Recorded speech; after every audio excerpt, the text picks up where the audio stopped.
Bonjour, bonjour à toutes et à tous, bienvenue, c'est Smart Impact, l'émission de celles et ceux qui font de la transformation environnementale et sociétale un axe fort de leur stratégie. Et voici le sommaire, c'est Franck Charton, le délégué général de Perifem, qui sera l'invité du grand entretien tout à l'heure. Une interview réalisée par Nathalie Croiset à l'occasion du Perifem dès 26 minutes pour parler commerce et distribution, comment le secteur relève les défis de la transition écologique. Mais d'abord, je reçois Nathalie Machon, professeure d'écologie au Muséum d'Histoire Naturelle. On verra comment faire de la place à la nature et à la biodiversité dans nos villes. Dans le Zoom de cette émission, je vous propose de voir comment mettre l'événementiel au service des territoires tout en favorisant l'économie sociale et solidaire. Et puis dans notre rubrique consacrée aux startups, je vous présenterai Neo Earth. On va découvrir la biotechnologie des micro-algues. Voilà pour les titres, c'est l'heure de Smart Impact.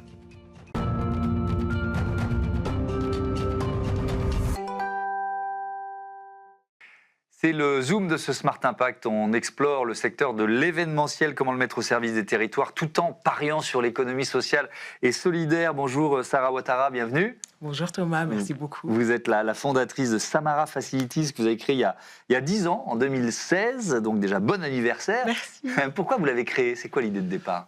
L'idée de départ, c'est vrai que moi, je ne suis pas du tout entrepreneur au départ, mais j'avais vraiment à cœur de remplir une mission, valoriser les territoires, surtout les territoires périphériques. Et j'ai trouvé ce prétexte-là d'aller sourcer des talents locaux et de les mettre au service d'entreprises. Rien de plus que ça au départ. D'accord, donc c'est de l'événementiel au service des talents locaux, qui met en contact les talents locaux et des grandes entreprises, c'est un peu ça l'idée? Oui, avec une troisième intervention, c'est et les territoires, et les talents locaux, et les entreprises. Comment est-ce qu'on peut faire marcher tout ça ensemble? Alors vous parlez d'un cabinet d'ingénierie événementielle.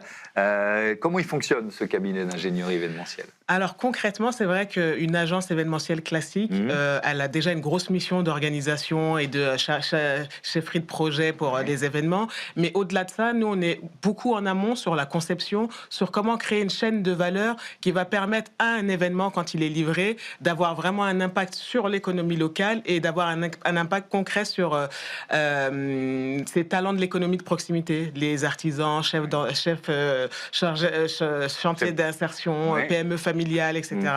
Et donc ça suppose, juste pour bien comprendre, d'intervenir presque à l'origine d'un projet d'événement, c'est ça? Tout à fait. Alors, il y a deux formats. En effet, on a des entreprises qui savent déjà ce qu'elles veulent ou qui ont l'habitude de travailler avec nous et qui vont passer une commande un petit peu plus précise, ou d'autres qui, en effet, ont un objectif à atteindre et nous laissent vraiment la main sur toute la réflexion jusqu'à la livraison et même au-delà, parce qu'on lui remet les éléments pour pouvoir mesurer à quel point elle a impacté l'économie locale. Oui, parce que ça rentre évidemment dans un bilan RSE d'une entreprise qui va pouvoir intégrer ça, notamment dans le S de sociétal, dans l'acronyme RSE.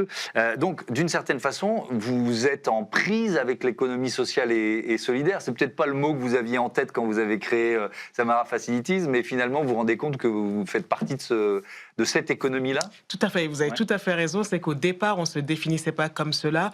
Moi, je n'avais pas une grande idée de l'économie sociale et solidaire, encore moins de la cause, ou en tout cas de la recherche de préserver l'environnement. Et c'est au fur et à mesure des actions posées qu'on s'est rendu compte que oui, en choisissant tel prestataire ou tel fournisseur, on pouvait limiter les contraintes environnementales et sociétales. Et finalement, c'est ce qui nous a permis de nous définir encore mieux. Alors, on va prendre des exemples, on va voir ça dans un instant, mais on peut considérer, enfin en tout cas où il y a des biais qui peuvent être des biais culturels, des freins, enfin bon, j'imagine les difficultés que vous pouvez affronter, avec notamment des critères, des grands groupes, et à côté de ça, des prestataires qui sont peut-être un peu petits. Vous voyez ce que je veux dire? C'est-à-dire des grands groupes qui vous disent vous êtes bien gentil, mais là, vous faire travailler cet artisan, c'est trop petit pour moi, quoi. Tout à fait, c'est exactement ça. Et en fait, moi, je partais d'une idée préconçue qui était ils sont bien gentils, ces grands comptes, à s'installer pour des raisons peut-être financières ou immobilières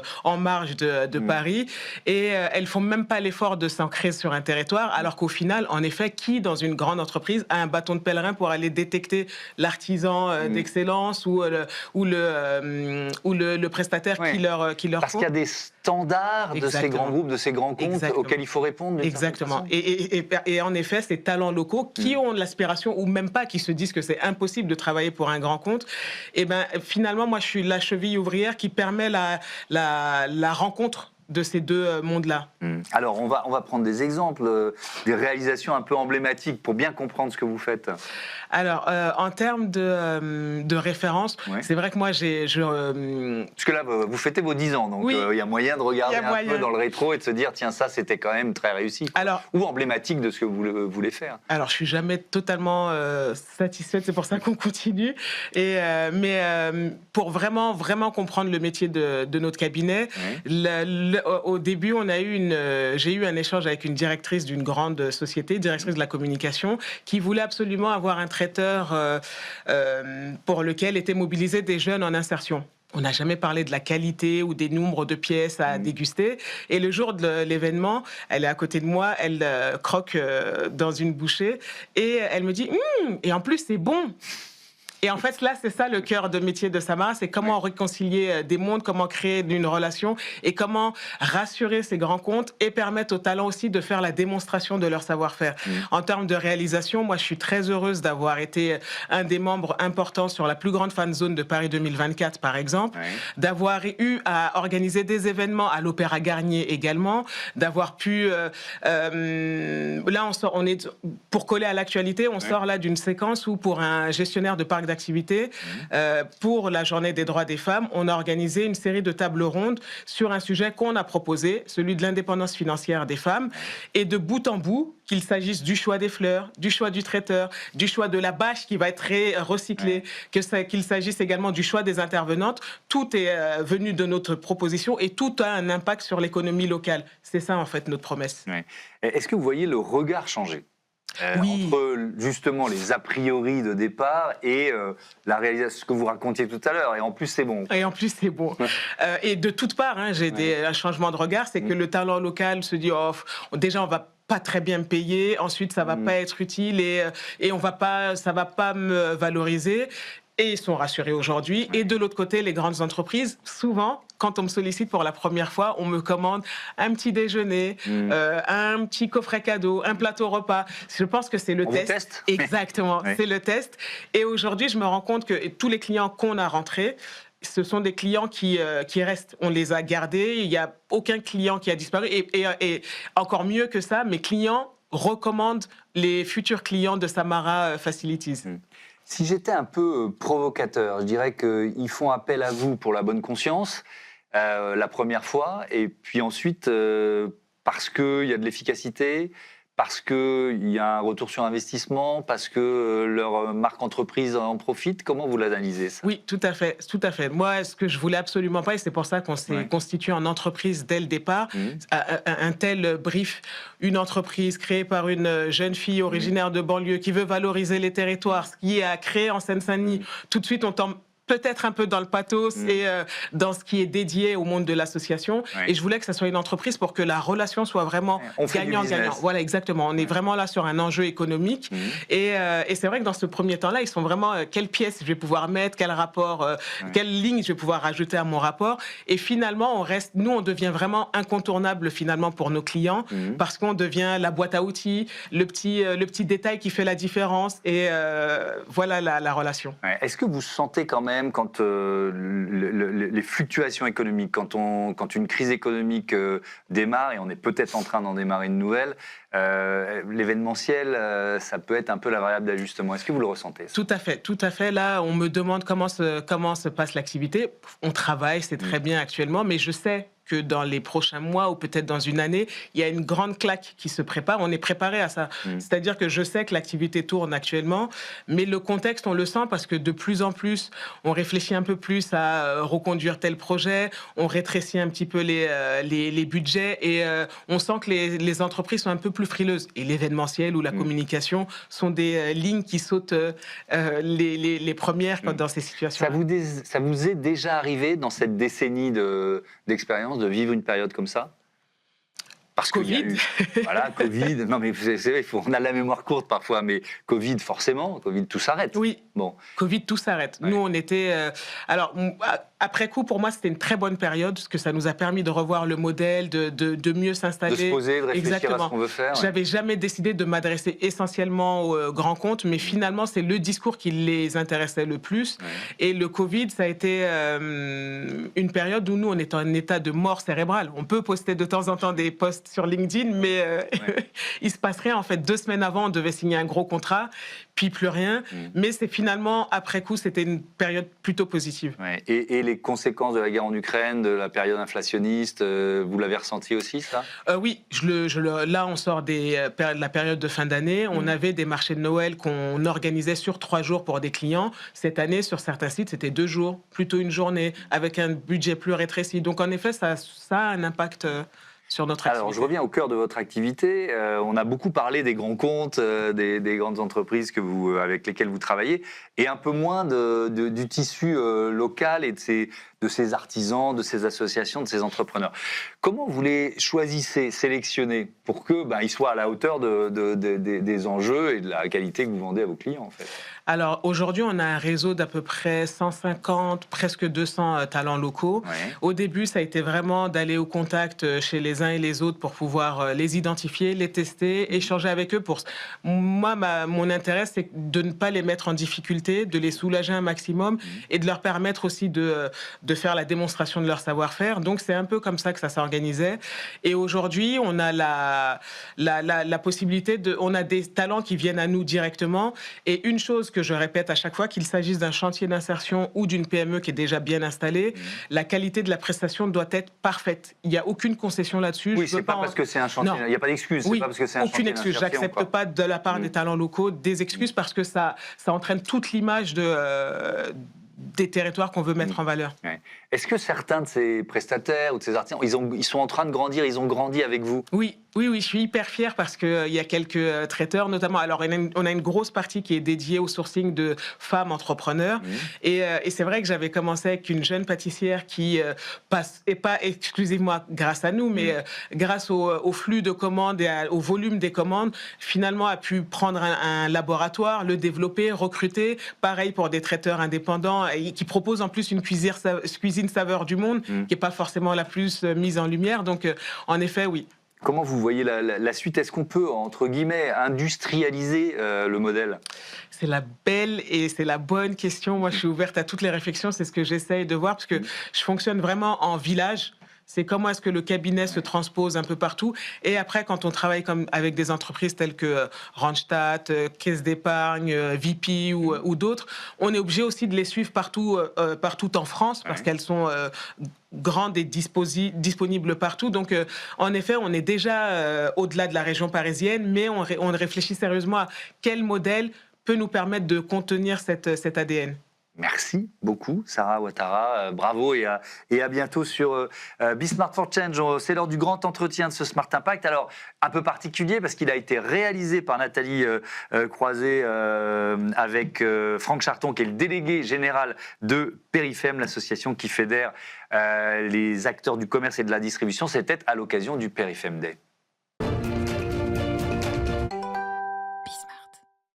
Êtes-vous prêt pour l'impact? C'est la question que nous posons chaque jour à une personnalité qui compte dans notre économie. Et nous recevons aujourd'hui Franck Charton. Bonjour. Bonjour, madame. Délégué général de Perifem, qui est la Fédération technique du commerce et de la distribution. Vous allez nous la présenter dans un instant. Mais d'abord, votre actualité, c'est ce jeudi 19 mars, le Perifem Day. Be Smart for Change est présente et sera présente sur cet événement. C'est la 6e édition avec beaucoup de sujets finalement qu'on va aussi balayer puisque votre thématique, c'est la distribution s'engage toujours plus en 2026. Vous allez parler d'adaptation au changement climatique, de décarbonation, de sécurité, d'énergie, d'économie circulaire. Donc, vous voyez autant de thèmes qu'on peut aborder pendant les 25 minutes qui viennent. Alors d'abord, je le disais, présenter Perifem, on peut dire que vous êtes au cœur du quotidien des Français? Oui, nous sommes la Fédération technique du commerce. Le commerce, c'est la vie. Depuis plus de 40 ans, nous fédérons l'ensemble des distributeurs, à la fois intégrés, indépendants, alimentaires, magasins spécialisés. Les centres commerciaux sont aussi nos adhérents et leurs apporteurs de solutions, leurs fournisseurs, leurs partenaires technologiques. Et tout cet écosystème se réunit pour échanger sur les questions d'énergie, d'environnement, de sécurité, d'innovation technologique. Et c'est de tout cela dont on parlera lors du Périfem Day. Exactement. Et on y reviendra un peu plus en détail au cours de l'émission. Mais d'abord, vous avez commencé à en parler. Quelques chiffres. Périfem, 40 ans d'existence, vous l'avez dit. 80% du top 50 des enseignes de distribution physique représentées. 300 milliards d'euros de chiffre d'affaires cumulé. 35 000 magasins. 400 centres commerciaux. Ou encore 70 millions de mètres carrés de surface commerciale. On peut dire quelque part que finalement, vous représentez un panel assez large, et votre rôle, c'est quoi? C'est de décrypter les réglementations, d'accompagner justement les acteurs sur ces sujets-là? Oui, notre rôle est de rassembler ces acteurs et de les aider à la fois à décrypter les réglementations, d'y prendre part d'ailleurs au mieux des intérêts de tous, de l'ensemble de l'écosystème, de partager les innovations technologiques entre les acteurs, de partager les retours d'expérience. Et puis, le dernier point, et qui prend de plus en plus de poids, c'est de fédérer ensemble des décisions collectives. On aura l'occasion d'y revenir. On a décidé tous ensemble de fermer les meubles frigorifiques avec des portes. Ça, c'était une décision qu'on avait prise tous ensemble et qui ne peut se prendre qu'ensemble. Donc, c'est aussi un moyen de pouvoir avancer sur des sujets où seul on ne pourrait pas le faire. Exactement, sur les sujets de transition écologique, de toute façon on ne peut pas faire seul. On va beaucoup en parler de transition écologique puisque ça va être au cœur aussi du Périfem Day, mais le premier sujet dont on va parler, c'est celui de la sécurité, parce qu'on sait que c'est quand même un enjeu majeur pour les commerçants, les distributeurs. Est-ce que vous pouvez nous expliquer ce que le vol, on a quelques chiffres quand même, quelques idées, représente justement en termes d'impact économique? Oui, la sécurité, effectivement, en termes d'impact économique, c'est un sujet majeur. On n'a pas de chiffres précis. On pense que le vol est autour de 2% du chiffre d'affaires et ça cache de fortes disparités. Pardon, excusez-moi, j'ai pris les chiffres dans l'autre sens. Le vol, c'est entre 1 et 4%. Donc, on a l'habitude de dire que la moyenne, c'est autour de 2%, mais ça cache de fortes disparités. Et le résultat d'un magasin, en moyenne en France, est 2%. Autrement dit, la part du vol, ça peut être l'équivalent du résultat d'un magasin. Donc c'est majeur et ça peut même amener certains magasins à se poser la question de leur pérennité. Est-ce que c'est une part que vous avez vu aussi augmenter? Malheureusement, avec le contexte complexe de crise économique, peut-être que malheureusement c'est un phénomène qu'on voit augmenter? Alors, c'est un peu difficile à dire. Chiffrer, oui. On sent que, en tout cas, c'est pas en baisse, ça c'est certain. Ouais. Et ça a pris aussi avec la venue des caisses automatiques, on va en parler. Exactement. Et l'avis que la CNIL a publié cet été, une augmentation de ce côté-là, absolument. Eh ben, vous en parliez justement, il y a de l'actualité autour de ces sujets-là. En mai dernier, la CNIL a publié 2 fiches pratiques qui concernent l'usage de caméras augmentées par l'intelligence artificielle aux caisses automatiques. Quelle est votre position sur ce sujet? Alors écoutez, notre position est très positive, c'est ce que nous appelions de nos voeux. Et pour la première fois, en l'occurrence la CNIL cet été, a reconnu la légitimité des commerçants à lutter contre les questions de vol, tout en respectant bien évidemment la liberté des personnes et des consommateurs. Et nous, on estime aujourd'hui que cette décision de la CNIL est une décision équilibrée qui à la fois permet une efficacité opérationnelle du côté des commerçants et à la fois permet une protection des consommateurs. C'est une mesure équilibrée et encore une fois qui permet de lutter contre soit les erreurs au niveau des caisses automatiques. On parle de vol, mais c'est pas toujours du vol, ça peut être aussi des erreurs involontaires. Et donc la mise en place de ces systèmes-là vont aider l'ensemble de l'écosystème, en commençant par les clients.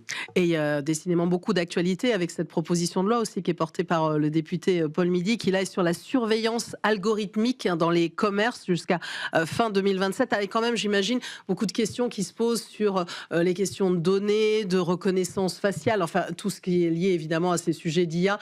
Il y a quand même un aspect éthique qui est fort. Oui, absolument, et c'est tout l'intérêt d'une loi. Et d'ailleurs, l'avis de la CNIL cet été le disait, le sujet nécessite une loi pour cadrer les choses de manière solide. C'est ce que nous demandions également, et c'est ce que le projet de loi Paul Midi, qui actuellement est au Parlement, devrait régler. Donc, une première étape s'est passée à l'Assemblée nationale. On va voir la suite au Sénat. Et effectivement, cette mise en place de l'algorithmique dans la vidéosurveillance, de manière plus large que ce que nous avons vu avec la CNIL sur les caisses automatiques, permettra à la fois de lutter, encore une fois, contre les questions de vol, mais tout en protégeant les personnes.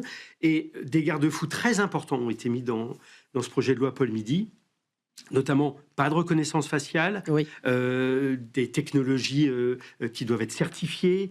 On a, je pense, des garde-fous, une information du public, des garde-fous qui permettront justement d'apporter cette liberté pour les consommateurs. Donc on a vu à quel point cet enjeu de sécurité était majeur pour vous. Passons à la transition écologique qui, comme je disais, va être largement abordée au Périph MD. Avec le sujet, on l'a déjà évoqué ici dans Smart Impact, des parkings commerciaux qui quelque part deviennent des infrastructures énergétiques. Quel rôle peuvent jouer les ombrières photovoltaïques dans cette transformation ? Alors c'est un rôle important puisque les parkings représentent une réserve foncière très importante et donc une possibilité de produire de l'énergie pour les magasins. On pense, enfin la moyenne environ, c'est 30, ça peut aller jusqu'à 30% de la consommation d'un site, la production photovoltaïque. Donc c'est très important et c'est d'autant plus important que le prix de l'électricité a doublé entre 2021 et 2025. Et donc on voit que c'est un véritable levier pour s'affranchir de variations de prix de l'énergie. On y est encore d'ailleurs un peu en ce moment. Voilà, donc c'est un sujet majeur. Et ça ne sera pas terminé de toute façon. Ça ne sera pas terminé dans les années qui viennent, on peut le penser. La difficulté, c'est que le cadre réglementaire de tout ça n'a pas arrêté de changer. C'est une histoire assez incroyable. C'est toujours pas terminé d'ailleurs. Il y a encore des textes qui ne sont pas totalement votés, des décrets et puis il y a eu beaucoup d'attentes, par exemple sur la programmation pluriannuelle de l'énergie. Donc il faut remettre tout ça en place, quoi. Voilà, beaucoup d'attentes, ce qui explique que les acteurs n'ont pas encore tous franchi le pas. Et on est au début de cette histoire. Alors justement, je voulais vous faire réagir à une phrase que vous avez prononcée sur ce sujet. Nous sommes favorables à l'installation d'ombrières, mais de manière pragmatique et raisonnée. Vous l'aviez dit à Bâtir-Ama il y a environ 2 ans. Pragmatique et raisonnée. Pourquoi il ne faut pas trop en mettre non plus? C'est compliqué peut-être d'avoir trop de production d'énergie, c'est ça? Exactement. C'était effectivement le point que nous défendions et on a été entendus par les parlementaires, donc tant mieux, au travers de la loi de simplification tout récemment, donc il y a quelques mois, effectivement, on est arrivé à un pragmatisme sur la mise en place de ces ombrières, à la fois en mettant dans une quantité que l'assujetti peut choisir, qui correspondra à son besoin d'autoconsommation et qui pourra d'ailleurs aussi mixer production photovoltaïque, mise en place de végétalisation pour... Oui, ça c'est important et on ne va pas mettre des panneaux partout, il faut du végétal. Alors chacun aura la liberté justement de ses choix, mais effectivement, on a déjà parmi nos adhérents à Périphem certains qui ont fait le choix de ne mettre que des arbres, certains que des panneaux photovoltaïques et certains une mixité des deux. Alors Franck Charton, il y a un autre sujet autour de ces sujets d'énergie, ce sont les bornes de recharge pour véhicules électriques. Là encore, elles se développent dans les parkings commerciaux avec des opportunités, des enjeux aussi. J'allais dire, vous êtes un secteur très réglementé. Il y a le projet de loi d'ADU qui, au niveau européen, va faire évoluer le secteur. Oui, alors effectivement, nous avons été assujettis à cette mise en place de bornes de recharge sur nos parkings, ce qui est une bonne chose puisque nous accompagnons nos clients dans leur nouvelle vie automobile et en l'occurrence électrique. Mais là aussi, il faut du pragmatisme, c'est-à-dire mettre 10% en nombre de bornes de recharge, comme la loi d'ADU et la directive européenne le demandent. Pourquoi pas, mais au moment où on en aura besoin. Aujourd'hui, on sait que c'est pas le cas. Et donc, le gouvernement français est en train, au travers de ce projet de loi d'ADU, d'avoir une écriture intelligente et pragmatique du texte, avec une montée en puissance, avec des équivalences. Et je pense qu'on aboutira à quelque chose de pragmatique et de réaliste. Oui, parce que la difficulté, c'est aussi, on le dit souvent, il faut avoir les infrastructures pour donner envie aux Français d'avoir des véhicules électriques et inversement, réciproquement. Donc c'est compliqué, la charrue avant les bœufs, quoi. Voilà, donc il faut en mettre suffisamment, mais effectivement, il n'y a pas besoin d'en mettre 3 fois plus que besoin, en tout cas aujourd'hui.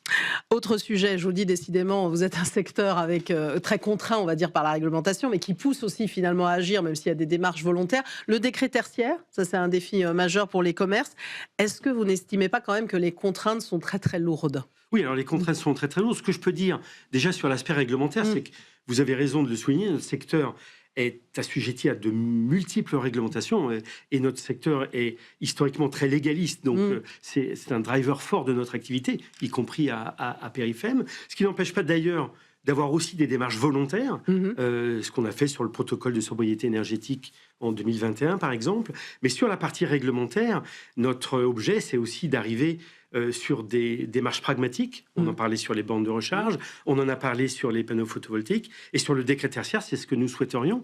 Et là, aujourd'hui, le texte qui est paru, effectivement, va nous poser de grandes difficultés, avec des valeurs qui ont été prises de manière un peu unilatérale, malheureusement. Ouais. On n'est pas toujours dans l'échange qu'on souhaiterait avoir. Et là, en l'occurrence, il a été assez unilatéral. Et les valeurs qui ont été publiées sont pour nous de notre évaluation pour 1 site sur 2 ne seront pas atteignables. Donc, on arriverait dans des situations de non-conformité qu'on n'a jamais vues. C'est-à-dire qu'on serait, par exemple, en capacité de construire un nouveau commerce de façon conforme et on arriverait à l'exploiter de manière non conforme, ce qui serait inédit et on espère vraiment qu'on n'arrivera pas dans ce type d'impasse. Oui, parce que pour rappeler, ça pousse à des limitations, des réductions de consommation énergétique assez drastiques dans le secteur. Assez drastiques et unilatérales selon le type de commerce et selon à la fois le type de commerce, le concept commercial qui est différent selon les enseignes et on ne peut pas imaginer qu'on ait le même éclairage dans tous les types de commerce. Chacun a sa liberté de choix de concept commercial et on doit pouvoir arriver à trouver ça. Bon, vous ne désespérez pas sur l'avancée des discussions sur le sujet? Non, en tout cas, on exprime de manière forte ce qu'on pense, puisque c'est assez inédit. Nous avons lancé un recours contentieux auprès du Conseil d'État, avec 19 fédérations, donc PERIFEM accompagné de 18 autres fédérations, pour faire entendre notre voix sur ce point-là. 19 fédérations dans un recours contentieux, ça ne s'est jamais vu. Donc, ça montre l'ampleur de la difficulté pour nous. Oui, la difficulté. Il y a des enjeux, mais c'est pas toujours facile aussi à mettre en œuvre. On a d'un côté l'urgence climatique et puis la réalité économique des entreprises. Alors justement, on a aussi un autre sujet qu'on va pouvoir ouvrir, c'est tout le sujet du Scope 3 qui est important aussi pour vous. Et finalement, comment on peut intégrer les consommateurs aussi dans la démarche. Et à ce propos, Marc Lafont, le président de WO2, a une question à vous poser en lien avec ces sujets. Donc on l'écoute. Bonjour Franck Charton, je me posais la question de l'empreinte environnementale du commerce et de son évolution, notamment compte tenu de l'essor du commerce en ligne. Est-ce qu'il y a un moyen de mesurer les écarts entre le commerce en ligne et le commerce physique en matière d'empreinte carbone? Et une fois qu'il a été mesuré, comment est-ce qu'on fait pour que le grand public en prenne conscience et aiguille ses modes de consommation en fonction de l'empreinte environnementale? Alors, c'est peut-être moi, on va l'écouter avec Marc Lafont, votre domaine, on va dire le commerce en ligne, mais il a de toute façon parlé des enjeux de commerce, d'impact environnemental, aussi comment le mesurer, comment impliquer les consommateurs. Oui, l'impact environnemental, évidemment, c'est clé pour l'e-commerce et pour l'ensemble du commerce. En réalité, on a l'habitude de dire que pour le commerce, l'impact environnemental des produits que nous vendons, c'est plus de 95%. De l'impact carbone des entreprises du commerce. Donc c'est majeur. L'impact carbone provient des produits qu'on vend. On a même 96% dans l'infographie. 96%. Voilà. Ouais, plus de 96% des émissions du commerce sont liées au Scope 3. Donc voilà, on voit bien qu'il y a un impact très très fort. Voilà, raison pour laquelle nous avons d'ailleurs lancé une plateforme qui s'appelle LESS, dans laquelle nous regroupons l'ensemble des distributeurs et les partenaires industriels qui nous y rejoignent. Il y a plus de 150 aujourd'hui. Plateforme sur laquelle on dépose, les fournisseurs déposent les valeurs carbone de leurs produits et c'est la première étape de la réduction de l'empreinte carbone. On a l'habitude de dire que avant de réduire, il faut mesurer et donc mieux mesurer pour mieux réduire. On en est sur cette première étape de mesurer. Elle est en fait assez ambitieuse. Elle paraît simple, mais l'ambition en réalité est là. Raison pour laquelle nous avons lancé cette plateforme. Voilà, LESS, c'est pour Low Emission Sustainable Sourcing. Comme souvent, on s'exprime évidemment en anglais sur ces sujets-là. Donc, vous l'avez dit, vous avez commencé à le mesurer. Ça veut dire qu'il y a une prise de conscience dans le secteur, évidemment, des sujets-là. Mais pour ce qui est de passer à la pratique et au concret, là, c'est encore un peu plus complexe, la mise en œuvre? Il y a une prise de conscience globale, c'est-à-dire que les acteurs ne se rejettent pas la responsabilité, les distributeurs prennent la leur, les fournisseurs de produits de biens manufacturés aussi. L'idée est d'échanger, de voir dans quelle direction on peut aller, quelles sont les priorités qu'on pourra prendre, on ne pourra pas tout faire en même temps. Et donc je crois que le mot-clé, c'est le partage de l'information déjà. Pour l'instant, on va dans le bon sens de ce côté-là. Dans le bon sens. Et ce qui veut dire peut-être informer, pour revenir à la question de Marc Laffont, les consommateurs aussi, pour qu'ils prennent conscience aussi qu'ils ont un rôle à jouer dans tout cet ensemble. Bien sûr, alors on n'en est encore pas tout à fait là. Oui, bien sûr, on a bien compris. Voilà, on essaie de mesurer, mais bien sûr, l'objectif à terme est d'informer les consommateurs et d'aider à mieux décarboner notre pays, bien sûr.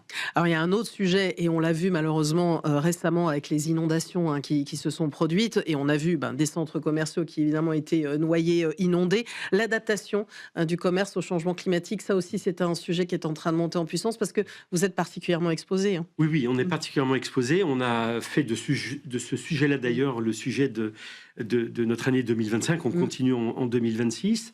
On appuie les enseignes et effectivement, ce qui a été révélateur a été ce qui s'est passé à Valence en Espagne, un sinistre terrible. Et en réalité, en France, on est assujetti potentiellement à ce type de sinistre, soit d'inondation, soit de... On a des zones particulièrement inondables. Soit de canicule à l'inverse, soit de tempête. Et on a choisi, on est pour cela aidé de l'agence de bassin Seine-Normandie en partenariat avec l'ADEME et BPI. On a développé un guide d'adaptation au changement climatique en 3 parties. On est en train de finaliser la 3e partie, mais les 2 premières parties ont déjà permis d'avoir un vocabulaire commun et de donner les clés de l'évaluation des risques. Et ensuite, notre 3e guide permettra d'aller sur les solutions possibles. Il y en a plusieurs, il y a différentes catégories. Et on a vraiment senti une forte préoccupation de toutes les enseignes. Le sujet est apparu dans les politiques il y a 3-4 ans, mais les débuts ont été vraiment très timides, mais je crois qu'il y a vraiment une prise de conscience. Une prise de conscience, c'est ce qui veut dire aussi d'agir à hauteur des territoires, donc des dialogues aussi qui s'ouvrent. On est dans une période d'élection municipale, mais qui s'ouvrent aussi avec les élus sur ces sujets-là. Oui, absolument. Et c'est ce qu'on appelle de nos voeux, c'est de réussir à obtenir une gouvernance régionale, départementale. Pas certain de la maille, il faudra la trouver, mais effectivement, les solutions qu'on a à mettre en œuvre, notamment en termes de prévention, on voit bien qu'on ne peut pas les prendre seuls au travers d'un magasin, mais au contraire de manière collective. Mais la force des uns peut s'additionner à la force des autres. Et donc, voilà vraiment un sujet sur lequel on doit pouvoir se mettre au travail ensemble, et aussi pour les intégrer dans les programmations. Et donc, effectivement, dans le cadre des municipales, j'ai vu que certaines mairies l'avaient mis en sujet fort, et elles ont bien raison, parce que c'est un sujet qui peut véritablement impacter la vie de leurs concitoyens. Exactement, ça commence à monter bien au-delà en des puissance. Commerces. Exactement, ça c'est un sujet beaucoup plus vaste. On va parler dans un instant PERIFMD, mais un dernier mot quand même aussi du sujet de la loi AGEC, le sujet d'économie circulaire, qui aussi seront abordés ce 19 mars. Il y a beaucoup de choses dont on pourrait parler. La reprise des produits usagés avec une application dois-je reprendre.com. Oui, nous avons lancé cette plateforme PERIFEM, donc dois-je reprendre.com, qui permet aux magasins à la fois de connaître l'ensemble des réglementations auxquelles ils sont assujettis, mais surtout de les rendre personnalisés à leur propre magasin. La loi AGEC a fortement, alors j'allais dire, augmenté, peut-être compliqué les obligations de reprise. Elles sont assez difficiles en réalité à appréhender. Ça dépend de la surface, ça dépend de la surface de vente de certains produits, ça dépend du chiffre d'affaires des autres. Bref, cette plateforme permet de sortir un diagnostic personnalisé pour chaque magasin, et donc voilà une réponse très opérationnelle qu'on a voulu apporter à nos adhérents, et surtout aux points de vente, concrètement pour les points de vente. Alors on a balayé beaucoup de sujets, comme quoi on voit que le commerce, la distribution a beaucoup d'enjeux en la matière, en particulier de transition écologique. Tout ça va être abordé à l'occasion du PERIFMD ce 19 mars à la scène musicale qui rassemble environ 800 décideurs. Vous allez commencer à en parler. Qu'est-ce que vous en attendez concrètement de ce jour-là? J'ai vu que certains l'appelaient le Davos de la distribution, c'est vrai?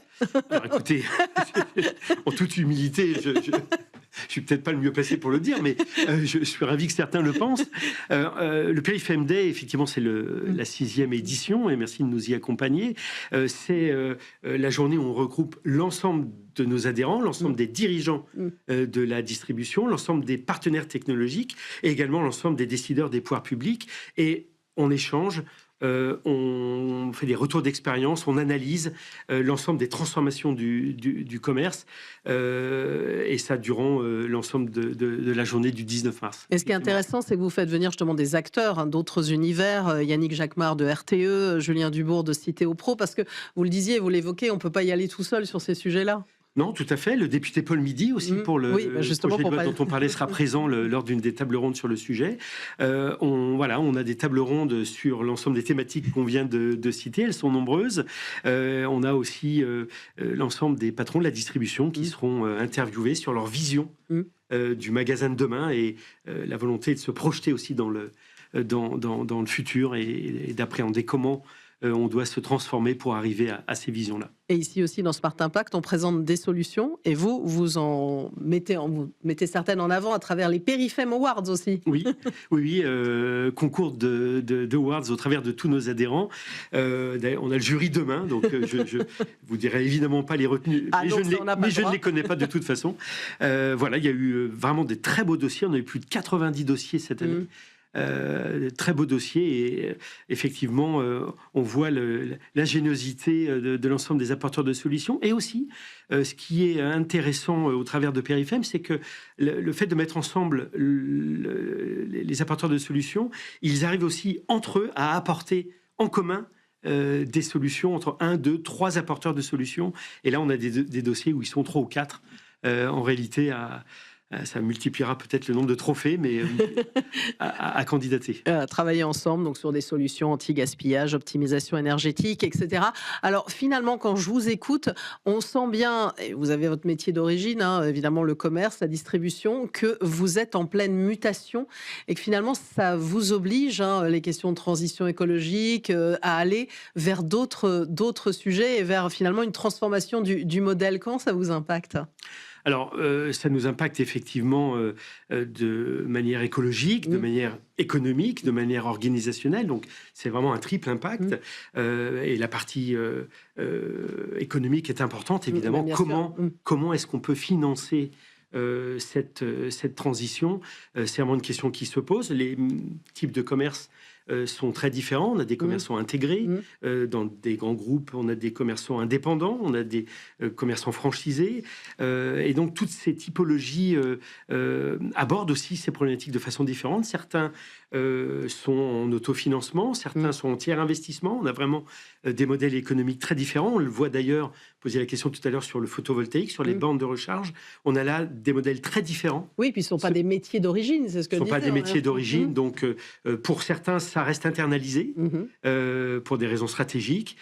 Pour d'autres, par exemple sur les bornes de recharge, majoritairement, sont des solutions qui sont en tiers investissement. Donc est-ce que ça veut dire aussi qu'il faut continuer à faire beaucoup de pédagogie autour de ces sujets-là et des acteurs finalement que vous accompagnez ?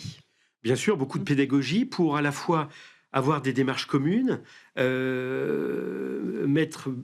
brûler du gaz là où il faut et pas se perdre dans des potentielles mises en conformité qui n'auraient pas lieu d'être. Donc, faire de la pédagogie, expliquer l'ensemble des possibles. À Perifem, on est là pour expliquer l'ensemble des choix possibles. On est rarement, il y a rarement une solution qui est la meilleure que d'autres. Il y en a plusieurs selon la typologie de chacun et c'est notre rôle de les présenter, d'en faire de la pédagogie, effectivement. Et c'est tout ça qu'on va découvrir évidemment ce jeudi 19 mars à l'occasion de Perifem Day à la scène musicale. Bismarck Forchage sera présente ce jour-là avec tous ces décideurs, 800 décideurs du commerce qui vont parler de tous ces sujets-là. Et en tout cas, on a bien illustré avec vous à quel point votre secteur, comme beaucoup d'autres, doit être en mutation et en transformation par rapport à tous ces enjeux. Merci Franck Charton. Bon Perifem Day, on peut vous le dire aussi. Je vous remercie. Et à bientôt sur Bismarck for Change. On retrouve Thomas Hugues pour la suite de cette émission Smart Impact et la rubrique Smart Ideas.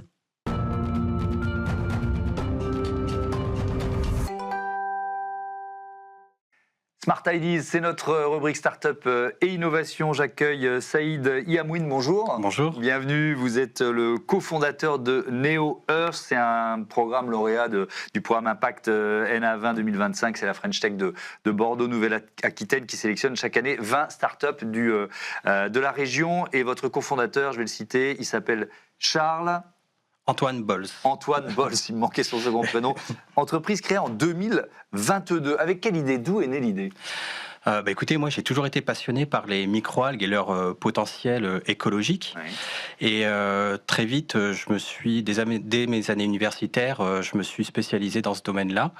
Et j'ai travaillé pendant 10 ans dans une start-up qui travaillait sur l'industrialisation des microalgues.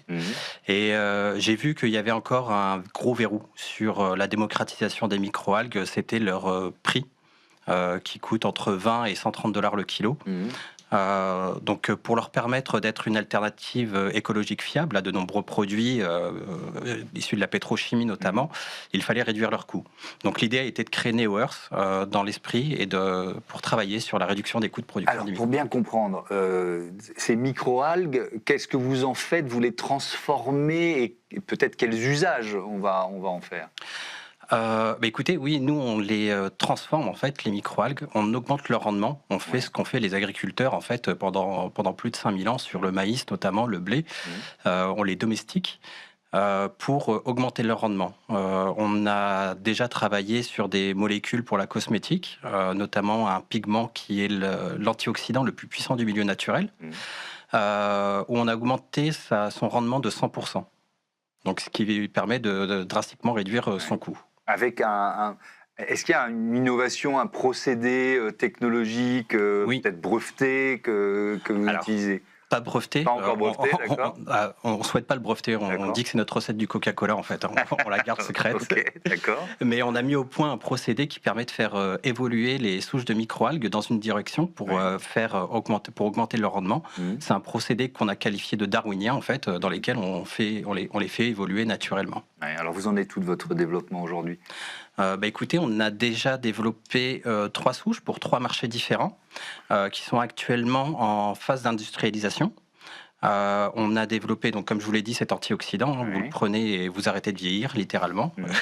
On travaille également sur les oméga 3, donc, qui sont indispensables au développement du cerveau et de la vue chez le nourrisson, et qu'on trouve essentiellement dans le poisson. Et donc là, on a augmenté, pareil, le rendement de 80%, et c'est en train d'être cultivé chez des industriels.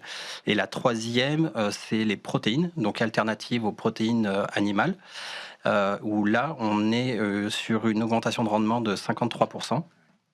Et ce qui va permettre en fait de faire entrer ça dans nos assiettes de tous les jours. Ouais. Qu'est-ce qui fait que vous choisissez un programme ou en tout cas un usage de ces microalgues? Vous voyez ce que je veux dire? Parce que là, on est dans 3 univers très différents. Oui, tout à fait. On est un peu dicté par les lois du marché. On reste quand même une entreprise, donc on a des intérêts financiers. Donc vous répondez à une demande, en fait. Oui, tout à fait. On répond à une demande. On est sur des marchés qui sont très demandeurs, qui sont en pleine mutation. Je pense notamment aux oméga 3, où il n'y a plus de poissons dans les océans. Il faut qu'on trouve d'autres sources pour se nourrir. Pareil pour les protéines, on voit que les microalgues sont des très bonnes alternatives puisqu'elles ont le rendement au mètre carré le plus important de tous les organismes photosynthétiques. Donc c'est grâce à ça qu'on va pouvoir nourrir l'humanité au XXIe siècle, et ça c'est l'OMS qui le dit. Donc, qu'est-ce que ça vous apporte d'être lauréat de ce programme Impact Nouvelle-Aquitaine 2020? Écoutez, c'est une très grande reconnaissance pour nous.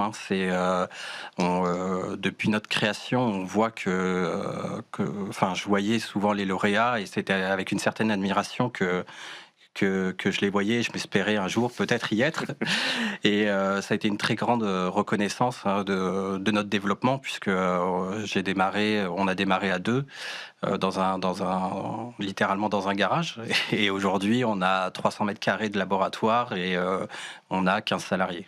Eh ben, bravo Saïd Yamouine, et bon vent à NeoEarth. Voilà, c'est la fin de ce Smart Impact. Je voudrais remercier Nathalie Croiset à la coordination éditoriale, Alexis Mathieu à la production, Charles Gratel, le réalisateur, Alban Jacquin pour le son. Je vous dis à demain. Salut.